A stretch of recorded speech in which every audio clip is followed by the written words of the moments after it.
Police द्वारा प्रशासन द्वारा बुरी तरीके से पीटा गया, उनका अपमान किया गया। महाराज जी को रथ से नीचे उतारने के लिए पालकी जहां से जा रही थी वहां पर भगदड़ होने की कोई ऐसी स्थिति नहीं थी। वहां पर सिविल ड्रेस में बहुत सारे असलाधारी ब्राह्मणों की शिकायत खींच करके इन्होंने घसीटा। अगर कोर्ट में चल रहा है, एक तरफ ये बोलते हैं कोर्ट में चल रहा है आपका, चारों शंकराचार्यों में से 3 शंकराचार्यों ने, रामभद्राचार्य जी वाली मैं बात कहूं, उन्होंने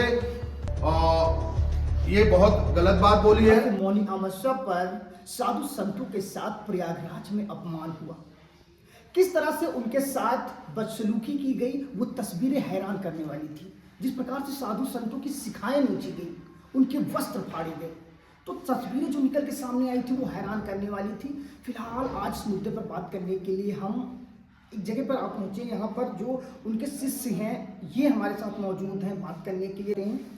बिल्कुल जिस प्रकार से देखा जाए प्रयागराज में अमावस्या के दिन जिस प्रकार से साधु संतों के साथ अपमान हुआ, क्या ऐसा हुआ था वहां पर जो है? माघ के महीने में प्रयाग की धरती पर मौनी अमावस्या के दिन मां गंगे की गोद में भगवानों का वास होता है। माघ के महीने में हर वर्ष की भांति इस वर्ष भी वहां पर यह मेले का एक भव्य आयोजन था, जिसमें वहां शंकराचार्य श्री श्री अभिमुक्तेश्वरानंद महाराज जी जो ज्योतिर्पीठ के महामंडलेश्वर भी हैं, और उनके साथ इतना अभद्रता वहां के प्रशासन ने करी कि वो देखने लायक नहीं थी। क्योंकि छोटे छोटे जो बालक थे, जो बटुक थे, जिनका यज्ञोपवीत संस्कार भी हुआ था, डांडी बालक थे, जो एक छोटा सा ये एक दंड उनके हाथ में रहती है, उनके पास कोई असला नहीं, कोई हथियार नहीं, कोई तलवार नहीं, और बुजुर्ग संत और जितने भी महाराज जी के साथ में जितने भी बच्चे थे, जितने भी लोग थे, सब लोगों को पुलिस द्वारा प्रशासन द्वारा बुरी तरीके से पीटा गया, घसीटा गया और उनका अपमान किया गया। महाराज जी को रथ से नीचे उतारने के लिए पालकी से वहां के जितने भी बड़े अधिकारी थे, सब ने महाराज जी को बहुत दबाव डाला कि आप उतरिए। हो सकता है कि अगर महाराज जी नीचे उतर जाते तो भीड़ उनको प्रणाम करने के लिए भगदड़ में महाराज जी के साथ कोई कोई अनहोनी हो सकती थी। नहीं, बड़ा वो कहते हैं कि जो है अगर ये जाएंगे भगदड़ हो जाएगी, भीड़ में पहुंच जाएगी, ज्यादा जनता पहुंच जाएगी, प्रशासन संभाल नहीं पाएगा, ऐसा कुछ था क्या वहां पर? प्रशासन वहां पर बोलता है कि तकरीबन 10 लाख आदमी का स्नान हुआ, कोई अलग आंकड़े देता, कोई बोलता 5 लाख आदमियों का स्नान हुआ। लेकिन जहां पर महाराज जी की पालकी जहां से जा रही थी वहां पर भगदड़ होने की कोई ऐसी स्थिति नहीं थी, क्योंकि गंगा की जहां पर नोच है वहां पर हम लोग स्वयं उस जगह पर थे, वहां पर ऐसी स्थिति नहीं थी कि वहां पर कोई भगदड़ होने की। लेकिन पुलिस वहां पर सिविल ड्रेस में बहुत सारे असलाधारी जो हमने देखे, और पुलिस के बीच में, पुलिस के साथ में लोगों को घसीट रहे थे, लोगों को पीट रहे थे, लोगों को थाने के अंदर तक घसीटते हुए ले गए, ब्राह्मणों की शिकायत खींच करके इन्होंने घसीटा। या उस स्थान पर जिस आपने जिक्र किया कि जो है असलहधारी थी, क्या ये पुलिस के लोग थे या पुलिस के जवान थे या कौन था ऐसे जो? अब ये तो हमको मालूम नहीं है, लेकिन पुलिस की कार्रवाई, पुलिस के साथ वो कार्रवाई कर रहे थे, और पुलिस के साथ ही वो जहां पुलिस बोल रही थी या तो बाहर के थे तो पुलिस को उनको चिन्हित कर करके उन पर कार्रवाई करनी चाहिए। वो पुलिस वाले कहां से आ गए? और सारे के सारे अधिकारी अभिमुक्तेश्वरानंद महाराज जी के ही पालकी पर कहां से इकट्ठे हो गए? क्यों इकट्ठे हो गए? क्या उनकी जिम्मेदारी पूरे मेले की नहीं थी? सबके सब वहां क्यों इकट्ठे हुए? मुझे यह लगता है कि कोई बहुत बड़ा राजनीतिक षड्यंत्र था, जिसकी वजह से सारे के सारे वहां इकट्ठा होकर के महाराज जी को जो है उनका अपमान इन लोगों ने किया, महाराज जी को अकेला छोड़ दिया। उनकी जो पालकी थी, पालकी के ऊपर में उनका एक ये छतर लगा रहता है, उस छतर को तोड़ दिया। लेकिन वो दिन इतना शुभ दिन होता है मौनी अमावस्या, उस दिन भगवान का वास होता है, भगवान मौन रहते हैं, लोग मौन रह करके अपना पूजा अर्चना करते हैं और जो है स्नान करते हैं, दान करते हैं, ताकि पितरों का जो पुण्य होता है वो लोगों को मिलता है। तो ऐसी स्थिति में इस भारतवर्ष के, इस मां भारती के एक शंकराचार्य जी को स्नान न करने देना, यह बहुत ही दुखद है। और इसका पाप इन अधिकारियों को जरूर लगेगा, क्योंकि मौनी अमावस्या के दिन सब लोग शांत की भाषा बोलते हैं, मधुर भाषा बोलते हैं, कम बोलते हैं। ये तो मैंने सुना था अभी तुम्हारी गर्मी निकालते हैं। ये कौन सी बात हो गई एक संत के साथ में? ये क्यों बोला गया तुम्हारी गर्मी निकालते हैं? अरे एक संत की क्या गर्मी निकालोगे? उस धरा पर तो तलवार लहराते हुए संतों की टोली चल रही थी, उनको तो किसी ने कुछ नहीं कहा। क्या नियम कानून एक ही के लिए होना चाहिए? क्या नियम कानून सबके लिए नहीं होने चाहिए? संतों में क्या विघटन की आप लोगों ने दो भागों में संतों को नहीं बांट दिया? यह बहुत ही चिंता का विषय है। यह आने वाले समय के लिए भी चिंता का विषय है। आने वाला जो समय आएगा उस समय संतों में भी दो भाग करने का एक प्रयास हो रहा है। अच्छा, जिस प्रकार से शिखाएं नोची गई, कपड़े फाड़े गए, मतलब क्या ये सत्य था? मतलब देखिए प्रकार से देखा जाए, प्रशासन कह रहा है कि एआई से तोड़ मरोड़ के वीडियो बनाया गया है। तो ये तो आपने सुना होगा कि एआई से तोड़ मरोड़ के ऐसे वीडियो बनाए गए जो उसमें वॉइस ऐसी डाल दी गई कि जो गलत थी। मेरा मानना है ये कर देंगे, वो करते तमाम वीडियो ऐसे वायरल होते, उसके बाद एआई कर दिया जाता है कि एआई से बनाया है। ये जो विपक्ष कर रही है, अखिलेश यादव कह रहे हैं, ऐसे बयान तमाम आए कि अखिलेश यादव कर रहे हैं, वो कर रहे हैं। तो इन जगहों पर आते हैं कहां तक? मैं इस बात को मानता हूं, एआई का जो है, एआई पर बैन लगना चाहिए। अब तो सब लोग अपना पल्ला झाड़ लेंगे। कोई अपराधी भी होगा वो बोलेगा एआई से हुआ है। ये एआई का इस्तेमाल क्यों भारत में हो रहा है?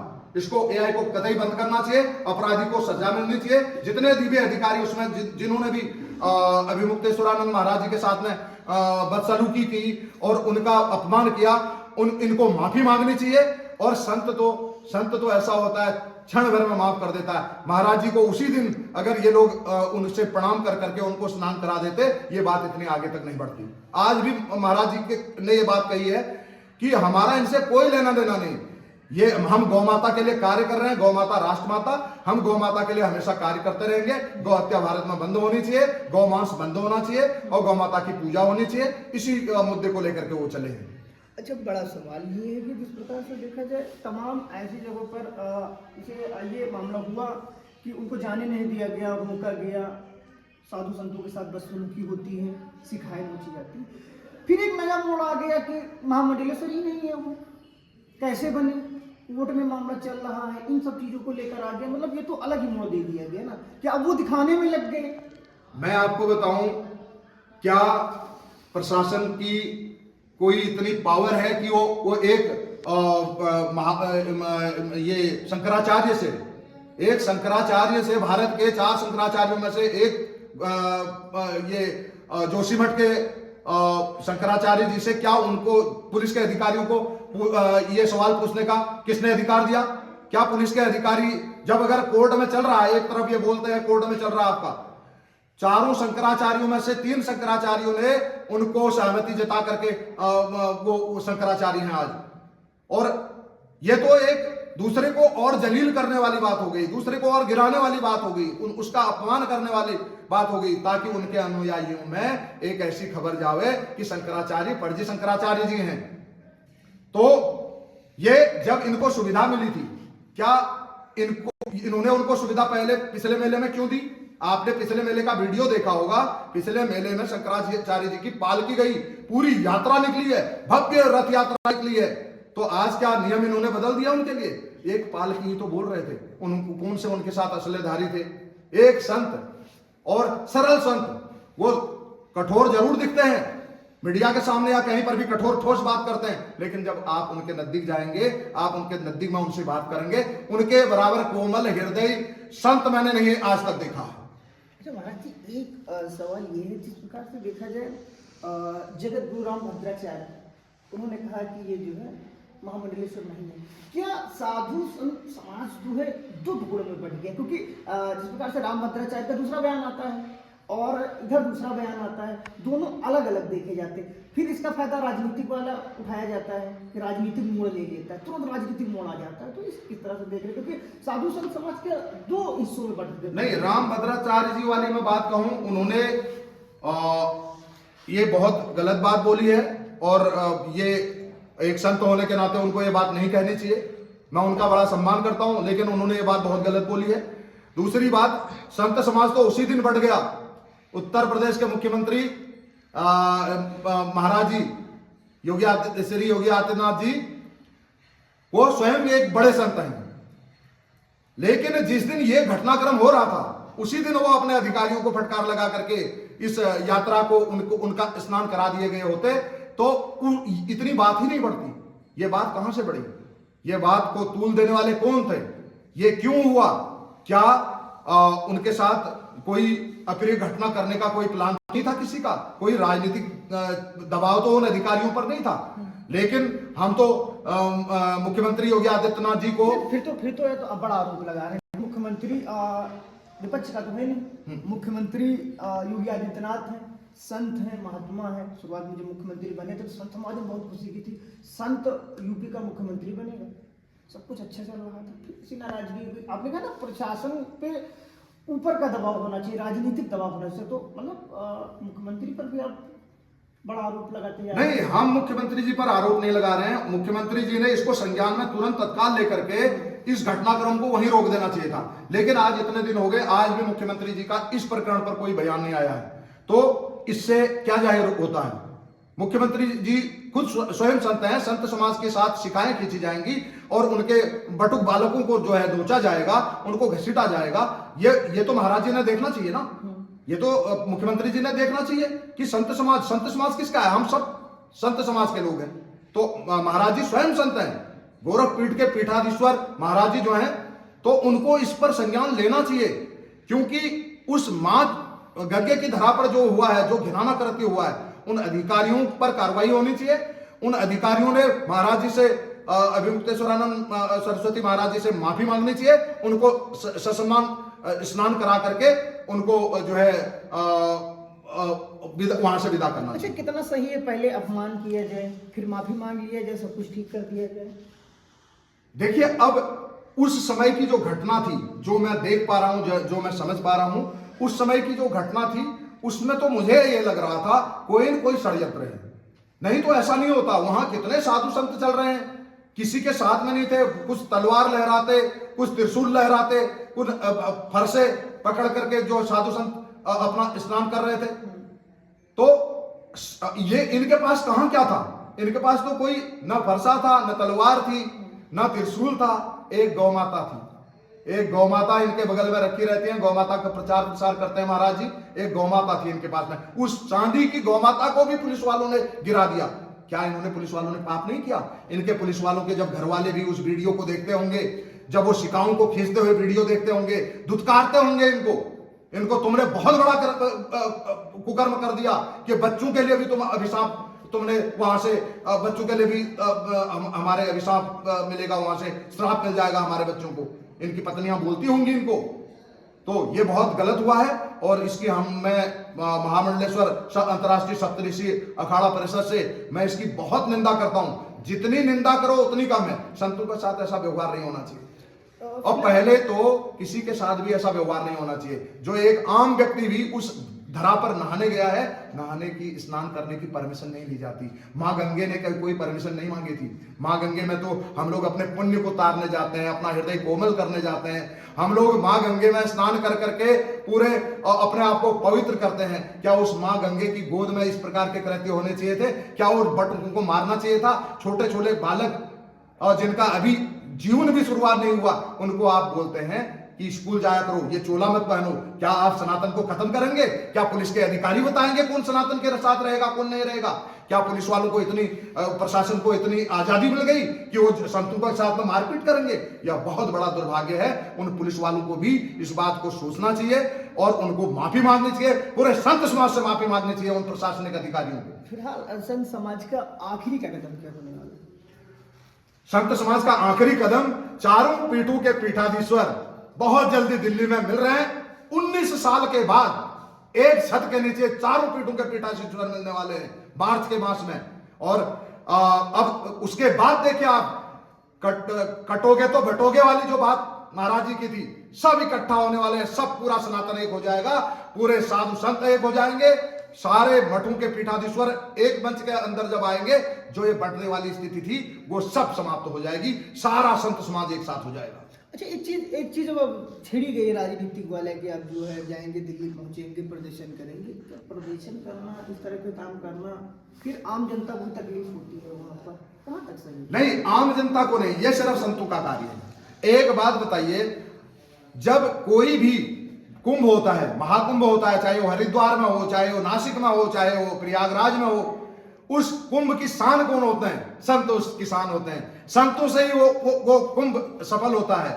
इतने नागा साधु, इतने किन्नर अखाड़े के महामंडलेश्वर, इतने अखाड़ों के 13 अखाड़ों के महामंडलेश्वर, और इतने लोग जो है उस धरा पर स्नान करते हैं, उस धरा को पवित्र करते हैं। संतों से मां गंगे का आशीर्वाद, संतों के माध्यम से पूरे सर्व समाज को संतों का आशीर्वाद मिलता है। तो ये राजनीतिक लड़ाई नहीं है। यहां राजनीति में ना तो अपने शंकराचार्य जी को या किसी भी शंकराचार्य जी को प्रधानमंत्री नहीं बनना है, ना मुख्यमंत्री बनना है। ये लोग मुख्यमंत्री प्रधानमंत्री बनने के लिए नहीं है। ये इस समाज को, पूरे भारतवर्ष के आम जनमानस को एक नई दिशा दिखाने का कार्य करते हैं। ये उनको रास्ता बताते हैं। अगर ये लोग भी नहीं बोलेंगे, सच्चाई नहीं बोलेंगे, तो कौन इस देश के अंदर सुनेगा? राजनीतिक दलों की मैं बात करूं, राजनीतिक दलों से अखिलेश यादव जी वाली आपने बात, एक बात आई थी हमारे सामने। अखिलेश यादव जी ने, अगर इनके साथ में वहां ये काशी विश्वनाथ में एक कोई प्रकरण हुआ था, उसमें अगर उन्होंने गलती करी थी तो उसकी क्षमा भी मांगी थी। अखिलेश यादव जी तो तब महान हो गए जब उन्होंने क्षमा याचना करी, हरिद्वार गए और महाराज जी से क्षमा मांगी, तो तब महान हो गए। अरे क्षमा मांगने में बड़े हैं, संत हैं, और इस देश के 4 पीठों के एक पीठ के सबसे बड़े संत हैं, तो उनका आशीर्वाद, उनसे माफी मांगने में पुलिस वालों का जाता क्या है, जिन्होंने उनके साथ में बदतमीजी करी थी। अच्छा, एक बड़ा आरोप लगता है कि जिस प्रकार से देखा जाए, उनके ऊपर एक आरोप लग रहा है कि कांग्रेसी है। देखिए, नहीं, ये होता है ना कि अगर गवर्नमेंट में अगर पक्ष में हम बोलते हैं तो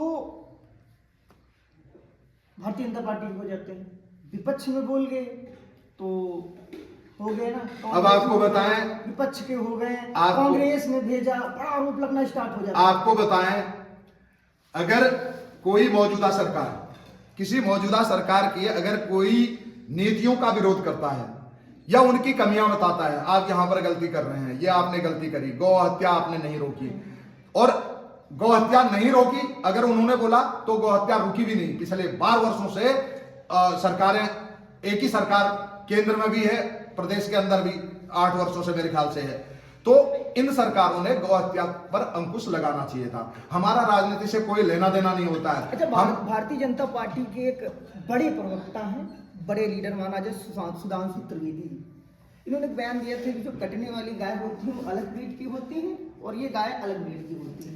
ये तो एक हास्यास्पद बात बोल दी उन्होंने। गाय, कोई साहिवाल गाय है, कोई गिर गाय है, क्या उन दोनों गायों में अंतर है? ये तो बिना सर पैर की बात उन्होंने बोली। इतने विद्वान व्यक्ति हैं सुधांशु त्रिवेदी जी, उनको इस प्रकार की बात नहीं बोलनी थी। उन्होंने तो एक गाय को गाय का रूप दे दिया, एक गाय का मांस खा सकते हैं, ये तो कोई बात ही नहीं हुई। ये तो मुझे बड़ा अजीब सा लग रहा है कि सुधांशु त्रिवेदी जैसे बुद्धिमान व्यक्ति ऐसी बात कैसे कर सकते हैं। उन्होंने तो ये बात नहीं बोलनी चाहिए थी। गाय प्राणी सब एक हैं। जो हमारे गौशालाओं में बैल होते हैं, बैल की भी हत्या नहीं होनी चाहिए। भगवान शंकर का वाहन बैल है। इन लोगों ने क्या किया है कि पूरे बैलों को भी काट दिया गया, पूरे गायों को भी काट दिया गया। ये गौ हत्याएं बंद होनी चाहिए। और क्योंकि इसका पाप मां भारती जो गौ हत्या करते हैं, मां भारती कभी माफ नहीं करेगी। उनकी पीढ़ियां, नस्लें बर्बाद हो जाएंगी जो इस प्रकार के गौ हत्या करते हैं। उनको मां भारती कभी माफ नहीं करेगी। इस भारत में, इस देश में, सनातन के इस देश में गौ का मांस बिक रहा है, मां कभी माफ उनको नहीं करेगी। मां गंगे कभी माफ नहीं करेगी। लाइसेंस फिर कौन दे रहा? सरकार उनकी, यूपी में सरकार भारतीय जनता पार्टी की, केंद्र में सरकार भारतीय जनता पार्टी की, विदेशों में भी पहुंच रहा है, उस पर लिखा होता है मेड इन इंडिया। मुझे यह लगता है कि ये तो सरकार ही जाने, सरकार किसको लाइसेंस दे रही, सरकार किसका लाइसेंस नष्ट कर रही है। सरकार को क्या मदिरे की दुकानों से और मांस की दुकानों से ही सरकार चल पाएगी? और कोई विकल्प नहीं रह गए क्या? कोई विकल्प नहीं है, सरकार के पास 5 पैसा कहां से आएगा? और भी तो कई विकल्प होंगे। क्या गाय के मांस से हम अपना घर चलाएंगे? गाय के मांस से हम प्रदेश को चला पाएंगे? गाय के मांस से हम पूरे देश को चला पाएंगे? गाय का मांस निर्यात कर करके हम अपनी व्यवस्थाएं देखेंगे?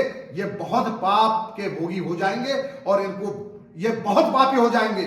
गौ की हत्या जब तक नहीं रोकेंगे, शंकराचार्य जी भी नहीं, हमारे कितने संगठन इसमें लगे हुए हैं, हम गौ की सेवा करते हैं। मैं स्वयं गौ सेवक हूं, मैं गौ की सेवा करता हूं और मुझे आनंद मिलता है गौ की सेवा, गाय को, गौ माता को नहलाने में। हम उसको गौ भी नहीं बोलते हैं, पशु भी नहीं बोलते हैं, गौ माता बोलते हैं।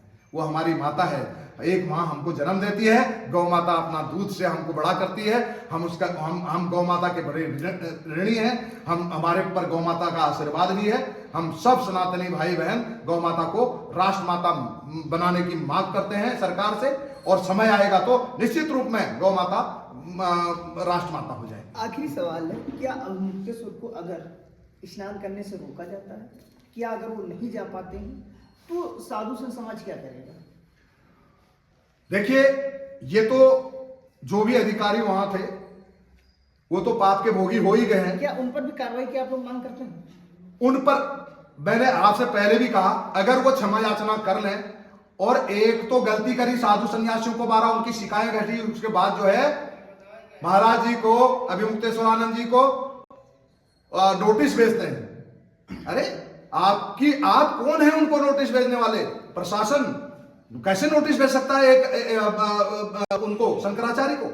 आप कैसे, जब कोर्ट में चल रहा है, आप ही लोग बोल रहे हो, आपके माध्यम से हमने सुना कि उनका अगर कोर्ट में कोई चीज चल रही है, तो आप कैसे होते हो कि उनको जो है नोटिस भेजने वाले? उनके यहाँ नोटिस चिपका रहे हो, उनको अपमानित कर रहे हो, ताकि पूरे समाज में शंकराचार्य अभिमुक्तेश्वरानंद महाराज जी की छवि को खराब करने के लिए पूरे दंड अपनाए जा रहे हैं। लेकिन मां गंगे उनके साथ है, उन्होंने स्नान नहीं किया। इस पाप का भोगी कौन होगा? इस पाप का भोगी कौन होगा? उत्तर प्रदेश की सरकार भी इस पाप में भोगी बन गई। माननीय मुख्यमंत्री योगी आदित्यनाथ जी को तो कम से कम इसको संज्ञान में लेकर के इसको बीच से बीच बचाव कर करके समाप्त करना चाहिए। ये दोनों पक्षों में जो बातें बढ़ रही हैं उसको समाप्त होना चाहिए। बिल्कुल, जिस प्रकार से देखा जाए, हमारे साथ बात करने के लिए महान दीर्घेश्वर मौजूद थे। तमाम विषयों पर इनसे चर्चा हुई। जिस प्रकार से देखा जाए, सवाल तो खड़े होते हैं, जिस प्रकार से प्रयागराज कुंभ में साधु संत समाज के साथ बदसलूकी हुई, उनकी शिखाएं नोची गई और उनके वस्त्र भी फाड़े गए। फिलहाल साधु संत समाज का यही कहना है कि जब तक उनको स्नान करने के लिए नहीं भेजा जाएगा, तब तक इसी तरह उनका जो है वहाँ पर रहेंगे, इसी को मांग को लेकर अड़े रहेंगे। प्रशासन पर कार्रवाई की जाए, इसी मांग को लेकर वो वहाँ पर अड़े रहेंगे। तब तक हमें दीजिए इजाजत, मिलते किसी अन्य मुद्दे के साथ। नमस्कार।